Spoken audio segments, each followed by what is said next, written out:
Ty Simpson's going pro. Who's Alabama's next starting quarterback, and how is Kalen DeBoer going to build a roster that can compete for a championship in 2026? Welcome to Beat, everyone. I'm Ben Flanagan with AL.com, and nobody has been busier than our guest today. And we need his help to figure out what the future might hold for Alabama football. One of the best college football analysts we know, certified ball knower from Cover Crimson, our friend Clint Lamb. Clint, welcome back, man. Hey, appreciate you guys having me on, man. It's been a crazy. I should have known this was coming because you're cramming what used to be 2 portal windows, and you had guys who could maybe go through the spring if they wanted to sit and kind of be patient and wait. They don't have that option nowadays. So now it's like if you're even thinking about entering the portal, you're probably advised to do so. So a lot of chaos happening right now, but I think Alabama's navigating it pretty well, and it's a lot for us to keep up with, but it's also been a pretty exciting time. I think moving forward, while there's a lot of uncertainty and concern, the fact that we essentially have a better, more intense version of NFL free agency happening pretty much every year, and you can kind of set a deadline to it. I think that makes things pretty intriguing this time of year. Clint, what are we up to now? 19 players Alabama's lost to the portal? Yeah, it's somewhere around there. Either 19 or 20, but I want to say it's currently sitting at 19. Yeah. Probably more as we're talking right now too, and we'll have to cover that another time. But I mean, it's going to feel like a lifetime until this window closes. And Alabama's got a lot of work to do. Certainly, they've added a handful of players so far, but I think it's pretty clear that we need to start with quarterback. Clint, Ty Simpson's decision to declare for the NFL, obviously a major domino as it relates to Alabama and the rest of college football in some ways, especially in the type of team that Kalen DeBoer wants to build and the type of offense that he wants to run. What does it mean for Austin Mack? We don't know yet, right? Like, what does it mean for Keelon Russell? We don't yet know. But first, Clint, real quick on Ty Simpson, if we can. You posted yesterday, you wish Ty nothing but the best. You covered him all season in his first year as Alabama's starting quarterback. How do you think we'll ultimately look back on Ty's only season in that role at Alabama? It's so interesting because despite the fact that a lot of people were up and down on Ty as far as his performance, and understandably so, I think the last 2 quarterbacks for Alabama, there's not been a lot going right around either guy, and I think that's caused some problems. And of course, when you're the quarterback, you're going to get all the praise when things are going right, and you're going to catch at least a huge portion of the blame when things are going wrong. But I think everybody knows the way that Ty played over the last probably 5 or 6 games was not anywhere close to the level in which he played over the first 9 or 10. So, I mean, it's an understandable, frustration for fans. But what I will say is that he played through a lot. I think people are starting to discover that now. We all knew that he was banged up, but to the extent, and just trying to power through it. And you had no run game that you could sit there and rely on as far as, being protected in the pocket. Didn't see a whole lot of that. You had 32 drops amongst your wide receivers. Last year's team, or at 2024, they had 19. So that's an extra 13 that Ty had to deal with compared to the season before. Like, there wasn't a whole lot going right around Ty, but Ty also contributed to it. I do think some of that was probably, injury related and kind of holding him back from being able to do some of the things that he wanted and is comfortable doing. But I also think maybe that affected his psyche or his confidence. And so it was the fact that it's a 1-year sample size, and it's not like, normally when it's a 1-year sample size like this, it's, Cam Newton type, but obviously not to that extent, but that's like the highs of the highs where it's like the guy's just absolutely legendary and then he rides off into the sunset after a year. For Ty, it's like you finally got your opportunity and you did some really, really good things. But Alabama, the inconsistency with the team, the fact that you got beat down like you did against Indiana, unfortunately for Ty, and I mean, it's fresh, but I got a feeling that people won't look back over these last few years, really the last year of Nick Saban, the first 2 years of Kalen DeBoer, and really reflect.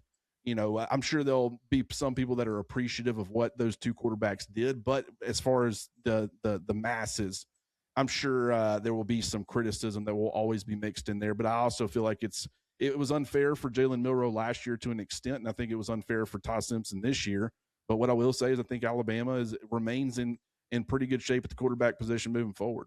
Great insight there, Clint. You mentioned the high of highs with Cam Newton being kind of a one-and-done guy, but you think about another high of highs in a different category with somebody like Joe Burrow, right? In his first season as starting quarterback at LSU, okay, pretty good.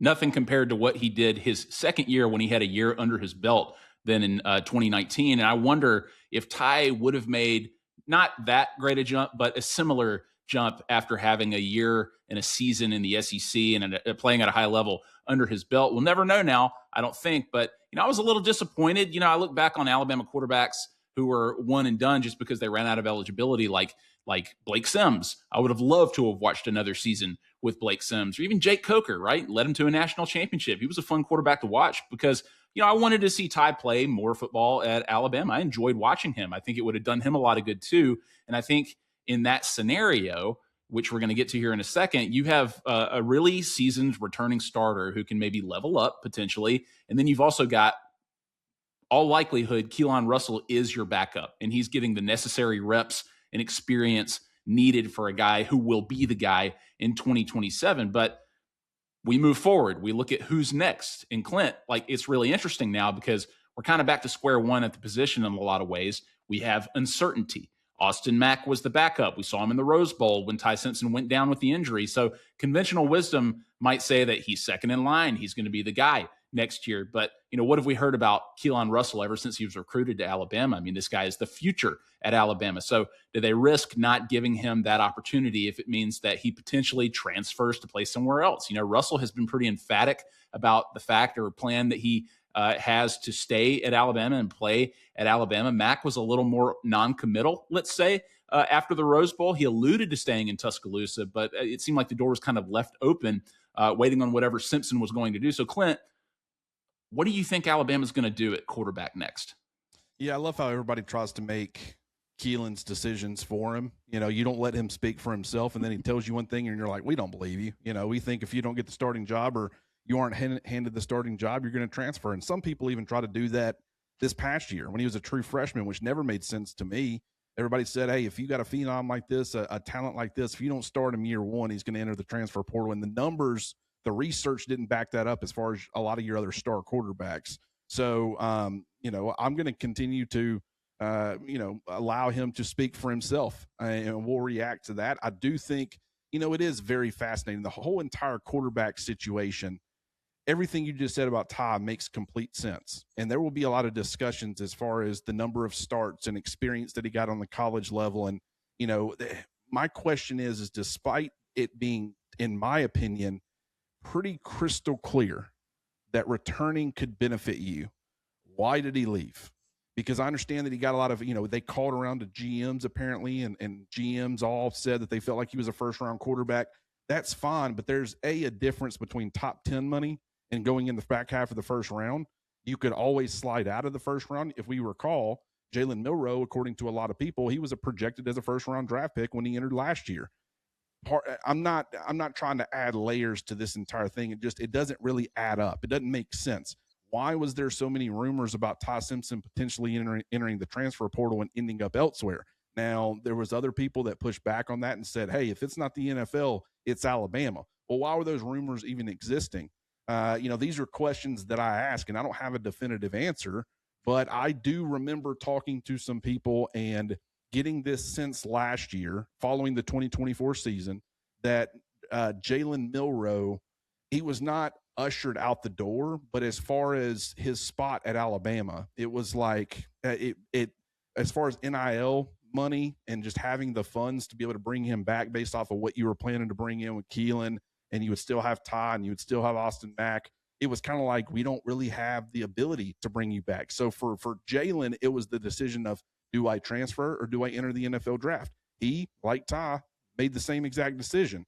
I'm wondering if Ty found himself in a similar situation for one reason or another. Once again, that's pure speculation. It just doesn't make a lot of sense. The more I've thought about this and tried to wrap my mind around it, the criticisms that he's going to get. And if you believed in Alabama and you believed in their ability to kind of right the ship as far as, adding a guy like Hollywood Smothers and helping the offensive line and getting that run game improved, he would have been set up for success next season, or a lot more so than he was this season. It could have really helped himself.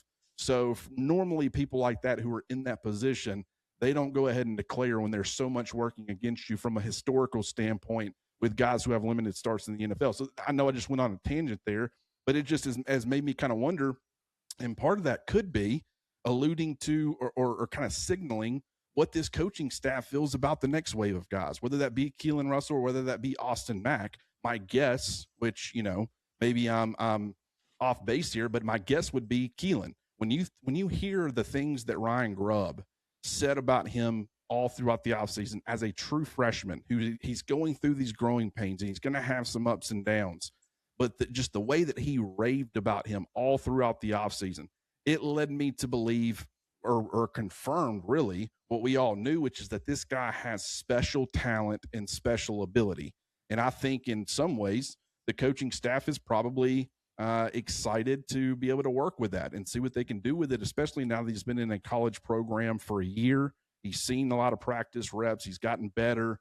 And now that he's going to truly, last year, I don't think Austin Mack and Austin Mack and Keelon Russell, they were in the quarterback competition, but Ty Simpson returning and having the locker room, he had such a commanding lead. I think this is a little bit more up in the air because the younger guy is probably the favorite.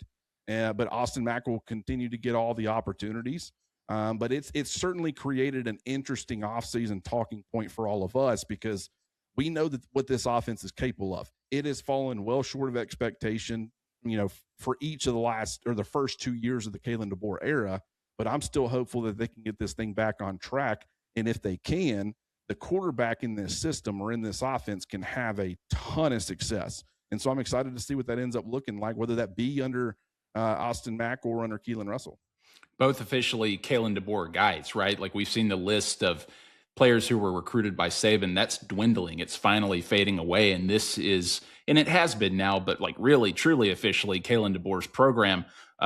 You mentioned running back and how a transfer like Hollywood Smothers might benefit Ty Simpson had he stayed. We know this is an area where Alabama really needs to improve. Jan Miller has moved on. Richard Young has entered the portal. It's always possible someone else will, again, while we're speaking right now. But, one of the few portal commitments that they have so far is Hollywood Smothers from North Carolina State. Strong season last year, just shy of 1,000 yards rushing. I believe he led the ACC in rushing yards per game. Appears to be a speedy guy, good size, change of direction. Clint, it's a glaring need, but Alabama seemed to have depth in this position entering the 2025 season. So kind of a two-part question here. What do you like about the addition of Smothers? And with the run game in general, at the risk of you saying it's all of it, do you think that Alabama's lack of productivity there is more personnel, scheme, or execution? First of all, I love Hollywood Smothers. And it is interesting because when you look at this, when you look at the 2025 group, I mean, the fact that you had Jan Miller, a former top 100 recruit, Kevin Riley, former top 100 recruit, Richard Young, former top 100 recruit, A.K. Deere, same situation. You look at, Draylon Washington, he was supposed to be kind of a part of that, but, a lot of us thought maybe RB3, RB4 kind of felt right for him. Daniel Hill being a former highly rated 4-star guy, wasn't quite top 100, but I want to say he was in the 130 or 140 range. How in the world do you have that collection of talent and you're not able to get any sort of consistent production on the ground? It wasn't all the running backs by any means. In fact, I would say if you wanted to attribute it to just one singular thing, even though that would be unfair because there was a lot of different factors, I think the biggest contributing factor was the offensive line and its inability to sustain blocks.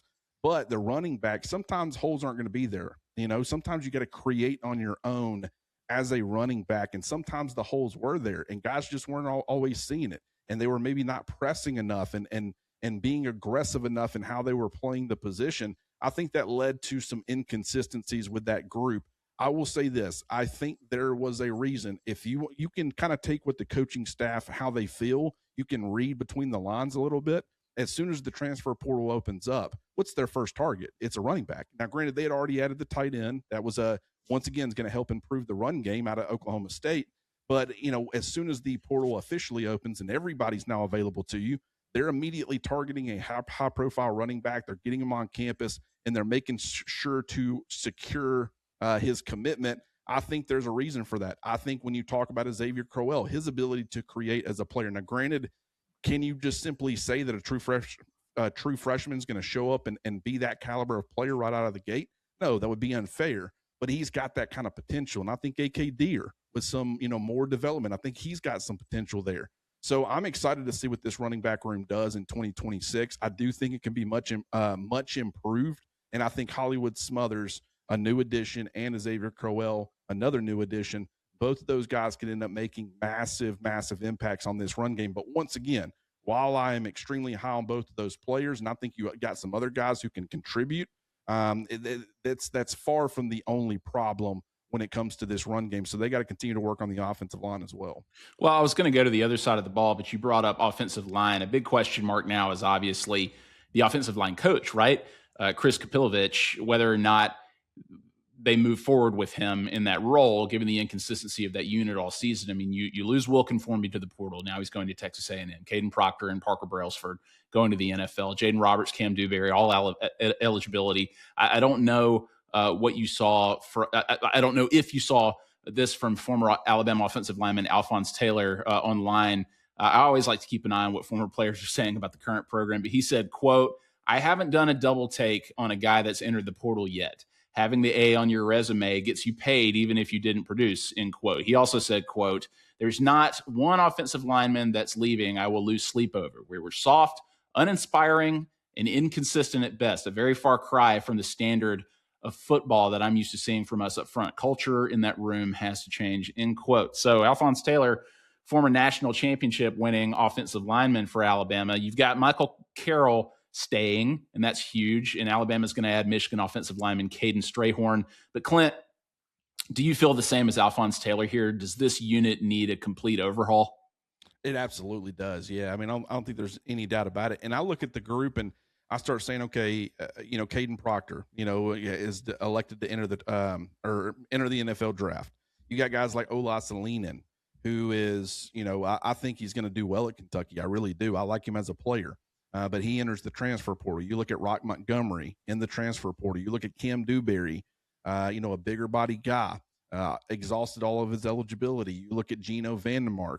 I'm looking at all these players, and I'm saying a lot of the guys who I didn't feel like were fit schematically. Now, granted, once again, thought some of those guys were good players, or really most of those guys were good players. Like I think Cam Dewberry, considering what style of player he is, I think he actually did a pretty good job this season taking over for Tyler Booker, or at least being part of a platoon to take over for Tyler Booker. But he wasn't a great fit for the scheme. And so I'm looking at guys, potentially Jackson Lloyd. Everybody's talking about Jimothy Lewis from Mississippi State. You're talking about Will Sanders for sure. You're talking about Strayhorn, like you just mentioned. You're talking about, Michael Carroll. And a lot of these guys they've added as far as freshmen and JUCO players. And I look across the board, and there's no longer a guy, in my opinion, who is on the roster currently who I say that guy's not a fit schematically from an offensive line standpoint. I think they've done a really good job from an athlete standpoint, from a size standpoint. You still want size everywhere you can get it. You don't want to be small. You don't want to be 285, 290 pounds as an SEC offensive line. But you can't sacrifice the athleticism to where you can actually call and do the things that you want to do from a blocking perspective, even playing in the SEC. So I'm excited with where this group is heading. I don't know what will happen with Coach Cap. I really don't. I could see it going either way. I would personally lean towards making a change. Who are you going to make a change to? That's always a question you got to ask. But, and I hate saying that, but what I have to look at is that the entire room, the last 2 years, I haven't seen this development from guys that makes me super confident or comfortable, where currently with the way things are structured, you're banking on development from Jackson Lloyd. You're banking on development from, some of those true freshmen coming in and helping contribute, like a Bryson Cooley. As far as Will Sanders is concerned, still young, still growing. Love the upside. Think he's got amazing upside. I think he could be a really, really good player. But I'm looking across the board, and it's like you've got to make sure that you get the proper development from those players. And I can say, as far as the positions that I was most concerned about, or the groups or units, maybe is what you would want to call them, coming out of the season, the most concerned about was the offensive line. I think running backs to an extent, and I think special teams. And so if they decide to make changes, whatever changes they decide to make, I can't say that I will blame them for electing to make those changes. Not saying that they will. I'm just saying that, and I think a lot of fans feel the same way. So, the offensive line definitely highlights that. It was not playing to a standard that we had seen. And granted, that standard has not been around for the last, what feels like half a decade. Let's not act like this was a 2025, problem. I think it came to a head in 2025. I think it got about as bad as it possibly could get at a place like Alabama. You're always going to have talent. You're always going to have a decent offensive line. It was not one of the worst offensive lines in college football, not even close, but it was not up to the standard. If you want to compete for a national championship, if you want to compete against the Indianas and stuff, you got to win in the trenches. And Alabama fell well short of those expectations. So whatever sweeping changes they elect to make, I'm going to support it. 100%. They can get that right. They can get a lot right. I mean, if it's not right, then you're not going to win as many games, certainly, as you hope to. You can imagine what kind of season Ty Simpson could have had if they had found a little more consistency with that unit. Switching to the other side of the ball, Keon Keeley entered the portal. So did Quay Russaw, James Smith. So a mix of starters and key contributors. And in Keeley's case, a guy that most people assumed would have a pretty big role in 2026. They've added Caleb Wilson from Virginia Tech, Devon Tompkins from USC. You know, you've talked about other potential pass rush options like Damon Wilson from Missouri, Jordan Ross from Tennessee. Alabama, if you're just like looking at some of these NCAA statistics, they ranked 55th nationally in team sacks in 2025. We know that that doesn't tell the entire story. Obviously, remember that Nick Saban phrase is about affecting the quarterback, right? But they also ranked 56th in team tackles for loss. So very middle of the pack in those categories. But what is Kane Womack? And I mean, he obviously coached what most people think was one of the stronger units on the Alabama team this past year. But what does he need to improve on all fronts, including the pass rush? Yeah, I definitely think that is such a critical element of this. Now, granted, everywhere Kane Womack has been, his pass rushes have been not really the strength of their teams. You know, you've seen them; they all generate turnovers at a pretty high rate. You've seen a lot of success as far as pass defense and things like that. But as far as getting after the quarterback, it just hasn't been a scheme that has lended itself to, you know, applying a ton of pressure. Now, granted, I think there's some things that you can do, especially when you're at a place like Alabama where you're going to have access to a completely different caliber of athlete than you've had pretty much anywhere you've been. And I would even say even Ole Miss. Now, maybe not where Ole Miss is at now, but even back then from a depth standpoint and just the different options you can have at your disposal, you can do a lot with it. And I think that there is an emphasis on continuing to improve the pass rush. We did see improvement throughout the course of this season. I think Yanze Pierre's emergence really helped on that front. And the fact that we think Alabama's getting him back, I think that's absolutely huge. You talked about Jordan Ross. That's a guy who can get after the quarterback, and he can help you in a variety of ways. But even with the defensive line, you know, a guy like Devin Tompkins, to me, he's a disruptor. You know, I think there's some issues as far as the run defense and holding at the point of attack and doing all those things. But when I turn on the tape, I kind of see a guy who is going to help Alabama's pass rush and be more effective and disruptive. And I'm sure they will probably use him in some sort of versatile role all along the line of scrimmage. But Edric Hill is kind of more of a disruptive type of interior defensive lineman. You've still got the one techs, you know, the guys who are going to hold the point of attack. And when you're playing in those three-man fronts, you know, can command or cause the center problems lining up as a zero or one technique knows, you know, Jeremiah Beeman and London Simmons and Isaiah Faga, potentially Steve and Boomwa. Like, that's another one. And I like the freshmen that they brought in. You know, Corey Howard is one who I think is very underrated.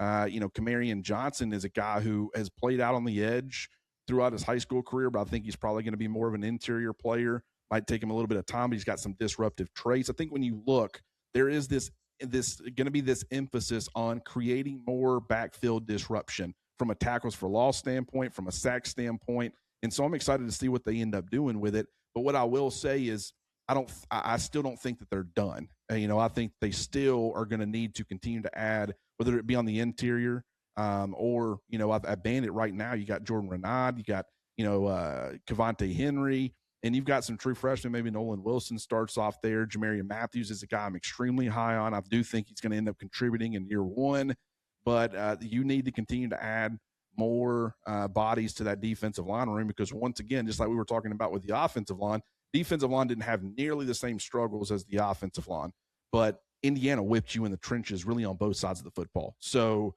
it kind of told you can there's a difference between being a playoff contender and being a national championship contender. Alabama was a playoff contender. They were kind of on the brink, but they made it work. They got in, and they even won a game. But if you want to get to the Final Four, if you want to get to the national championship, if you want to win the whole thing, you got to go through the Indianas and the Georgias that they played in the SEC championship and those caliber of opponents. And I just don't think Alabama was even close. And the reason that they weren't close, I mean, it was a lot of different reasons, but the biggest to me was the fact that they really didn't play with enough of an edge in some critical moments, but also in the trenches, they just weren't where they needed to be. And so there needs to be, Devin Tompkins is a nice piece, but you lost Tim Keenan, you lost James Smith, you lost Kelby Collins. Yes, you've added some true freshmen. I like them.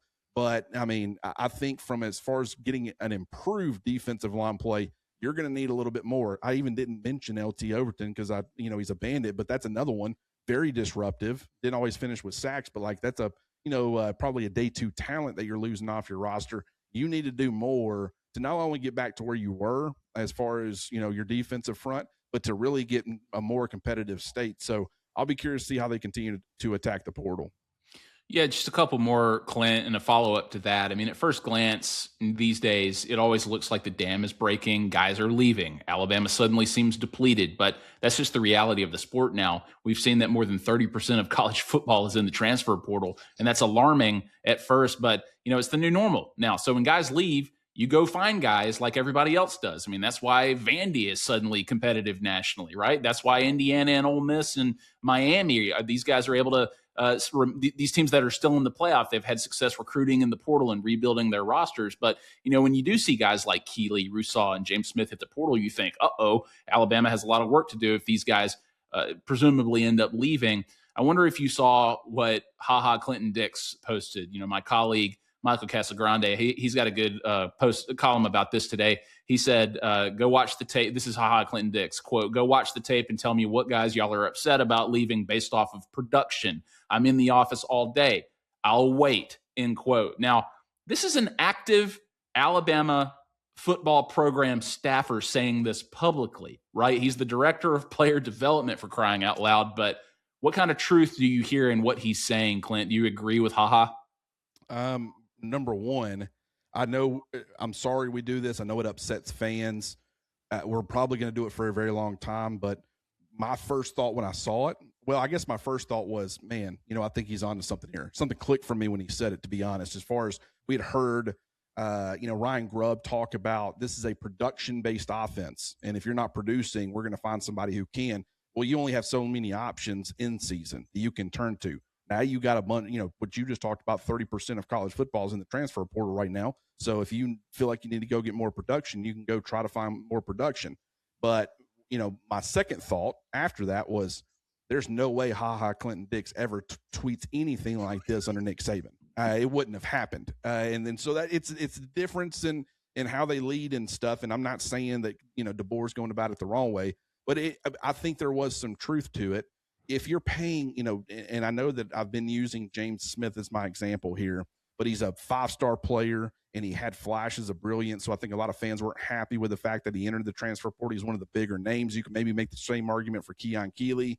But the bottom line is to me, if I had to guess, I don't know numbers, but I'm guessing that James Smith was being paid like a former 5-star who had flashed, who was really had shown the ceiling to be one of the best players at his position in the sport. But you weren't getting that type of production. Now, the other thing, too, is in some ways, Clinton Dix is a cell phone, in my opinion. Like, you can't go out there and say, who are you upset about? None of these guys were producing. Well, who was supposed to coach them up to get them to a point where they could produce? That was y'all's job. So, and not Clinton Dix specifically, but the people that you work with, it was Freddie Roach's job.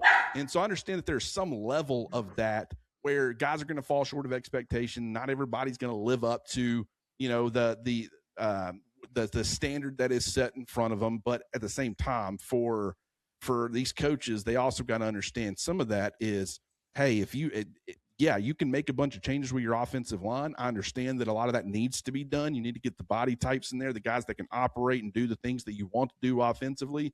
But there's also an element of wonder why these guys weren't producing to the level they were supposed to.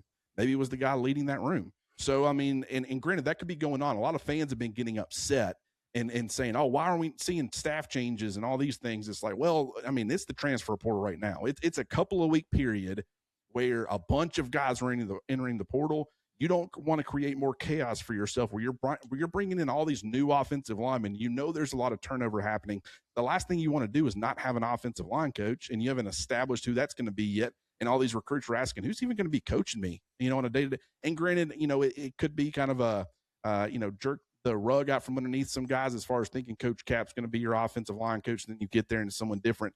I don't think anybody's necessarily going to Alabama to play for Coach Cap, but I do think that there is something as far as creating that confusion or that layer for these players where you don't want to be making staff changes right now. There will be plenty of time for that on the 17th and 18th of this month if they elect to go that route. I'm not saying it will happen, but right now with the way things, are being kind of laid out, the easy part is everybody jumping in the portal, entering your name, electing to go. That's the easy short part. The long part is getting guys out of the portal. It's bringing guys in for visits. It's negotiating new NIL packages and new NIL deals. So a lot of fans of Tennessee fans are freaking out because they've got 2 commitments and 20 plus guys in the portal, and Alabama's freaking out. They got 5 commitments and 20 guys in the portal. That's the way this was always going to be. You're always going to have this sweeping loss, and then it's going to be a slow trickle back in. But that's why I say don't freak out about it. I think by the end of this, all these 4 and 5 stars, not everybody's going to have a spot available for them. And there ain't going to be somebody that goes to be spot number 102, 103, 104 at Ole Miss rather than being number 87 or 89 at Alabama. So I think from the way that it's going to work out, Alabama's going to end up in a fine spot with all of this. But they got to make sure that they're attacking the right players, getting them in there. And once again, what HaHa said, you've got to get more production. And the more, if you have more years of this, then you got to start evaluating your coaches and saying, is this a coaching problem? It's a great point, Clint, that the director of player development is pointing out that the players aren't developing, right? So Correct. Last thing here, it seems that the narrative around Kalen DeBoer right now is, can he take Alabama to the next level? It seems like people feel like there's a ceiling.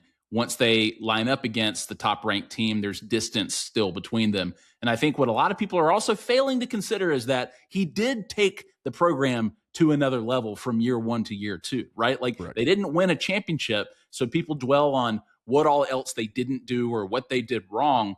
But, even Nick Saban said this week that 2025 didn't meet the standard at Alabama.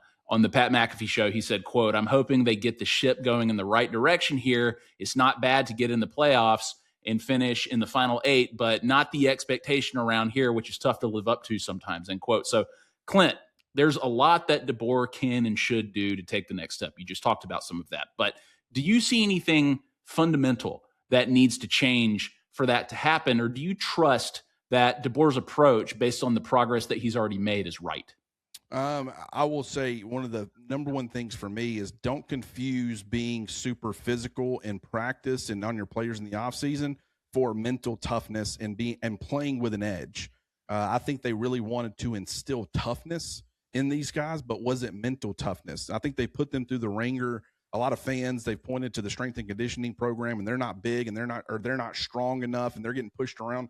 I'm gonna go ahead and tell you, I think from a pound for pound standpoint, I've said this numerous times this week, I feel like that this was one of maybe the strongest team pound for pound in Alabama football history. Like, they were exceptional in the weight room. How much did that translate to the football field is the problem. And so I do think there's something to be said. And maybe I'm reaching that point in my life where I'm the old school guy now and I'm the old head. But I mean, I think there's something as far as when you're looking at an iPad and it's telling you how hard guys are working. Sometimes you can just go watch them and you can kind of tell how hard they're working. You don't need to rely on numbers. Sometimes it's just good old getting out there and seeing it for yourself instead of looking, or staring at data. But I mean, at this point, they've got to play with an edge. I saw that to an extent right after Florida State. And, once they lost Oklahoma, it's like, okay, they went through another loss. Well, I bet we see that edge again. No, because it wasn't as embarrassing of a loss. And then you lose like you did against Georgia. And granted, maybe it's the media and people like me that are steering this conversation. And we're, I'm just telling you what I think happened, but it certainly is perceived as excuses. And that's, well, they were banged up and they're going to be healthy whenever they play Oklahoma here in a couple of weeks. And so you're dismissing the fact that they just lost 28-7 in the SEC championship game. And really it should have been 28-0 had Georgia not committed some really dumb penalties on one drive that prolonged this series for Alabama. So, I mean, that's a butt whipping. And I understand it maybe shouldn't have meant a lot to Alabama, maybe because in the grand scheme of things, but it's always meant something to Kirby Smart, the SEC championship. It always meant something to Nick Saban. And I think that when you were able to kind of pick and choose when you want to be serious and when you want your players to take things seriously, I think that creates a massive problem where you're constantly on this roller coaster. I think, everybody likes to talk about it but a process in which it doesn't matter the opponent, it doesn't matter that you are going to do things the same way every single day, the expectations are the same. You've got to get back to playing with an edge, and that's got to start in the trenches. No doubt about it. You've got to make sure that you have a toughness. Alabama's not scaring anybody anymore. I mean, that's just the bottom line. That's the truth. And I hate that I'm saying that, but at this point in time, you're not winning the mental battle before you step on the football field like they did for a very long time. So you got to actually step on the football field. You can still win the mental battle. You just got to do it now when the clock is going. You got to wear teams down. And what I will say is, just watching Indiana, you don't have to have the most talented guys to do that. If they all play together, they play discipline, and they play tough, hard-nosed football, you can take the will away from somebody 10 times more talented than you. And I say 10 times, that's an exaggeration. But, I still think across the board from a depth standpoint and every single all 22 starters, I think Alabama was probably a more talented football team than Indiana. And you wouldn't have thought that even in some ways, I feel like if they wanted it to have been closer to that Illinois score when they beat them 60 something or whatever it was, I don't think they could have been too far off. They would have really wanted to. And so, that's embarrassing. You've got to get that corrected, and that starts right there at the top. I mean, you got to play or coach with some grit if you're Kalen DeBoer and this coaching staff. And, it's definitely going to be something that they're going to have to focus on and get right this offseason. Stark reality, to say the least, but he did it from year 1 to year 2. Maybe he can take another step from year 2 to year 3. Hey, I'm not telling you anything you don't already know, but Clint Lamb knows his stuff. You got to go check him out if you don't already at Cover Crimson. Clint, always appreciate it, man. You brought it again. Yeah, absolutely, Ben. I always appreciate joining you, man, and we'll definitely have to do this again soon.